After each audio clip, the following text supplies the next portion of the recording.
जिले मेडचल गटकेसर मंडल के एडवालाबाद लक्ष्मी नारायण तालाब में जवाहर नगर डंपिंग यार्ड से निकलने वाला पानी से राब्ते में आने की वजह से हजारों मछलियां मर गई। इसकी वजह ये मालूम होती है कि 2 दिन से होने वाली बारिश में केमिकल फजले की आमजाइश से मछलियां हर साल इस तरह मर रही है। तकरीबन 700 ख़ानदान इस तालाब पर मुनहसर हैं और किसान तालाब के पानी पर इन्हिसार करके फसलें उगा रहे हैं और अपने उमूर ज़िंदगी को इस पानी के ज़रिए ही अंजाम दे रहे हैं। लेकिन इस पानी के इन्फेक्शन के सबब किसान भी खसारे की हालत में है। इसलिए किसानों को हुकूमत से रद्द अमल जाहिर करते हुए गंगा पुत्र से किसानों की मदद करने को कहा है। बसूरत दीगर एडवालाबाद गांव के लोगों ने खबरदार किया कि वह सबके साथ जवाहर नगर डंपिंग यार्ड के पास धरना देंगे।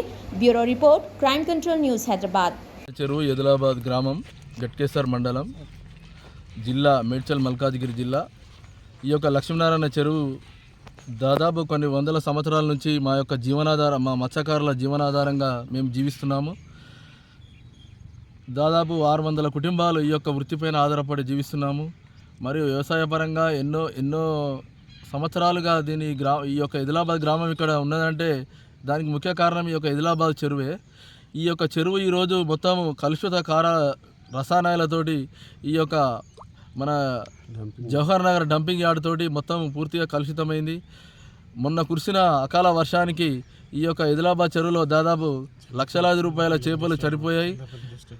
ఈ యొక్క చెర్లపల్లి మరియు ఈ యొక్క రాంపల్లి ఇటుకలు వచ్చే మొత్తం కలుషిత జలాలతోటి ఎదిలాబాద్ చెరువు మొత్తం దేనికి పనికిరాకుండా పోయింది। రాబో రోజులలో పొలాలు కూడా పండలేని పరిస్థితి వస్తుంది। కాబట్టి ఈ యొక్క ఎదిలాబాద్ గ్రామం తరపున ప్రజలు, యువకులు అందరూ పెద్ద ఎత్తున ఉద్యమం చేసి ఈ యొక్క ఎదిలాబాద్ యొక్క చెరువుపై తాత ముత్తాతల నుండి 600 కుటుంబాలు దీని మీద జీవిస్తున్నాము। కాబట్టి ప్రభుత్వం వెంటనే ఈ యొక్క చెరువుని పరిరక్షించి ఈ యొక్క చెరువుని ట్రీట్మెంట్ ప్లాంట్ కానీ మరియు ఈ సివరేజ్ వాటర్ ఏదైతే డంపింగ్ యార్డ్ వస్తుందో దాన్ని దారి మళ్లించి మూసీలో కలపడం కానీ ఏదో ఒకటి చేయాలని కాంగ్రెస్ ప్రభుత్వాన్ని మేము డిమాండ్ చేస్తున్నాము।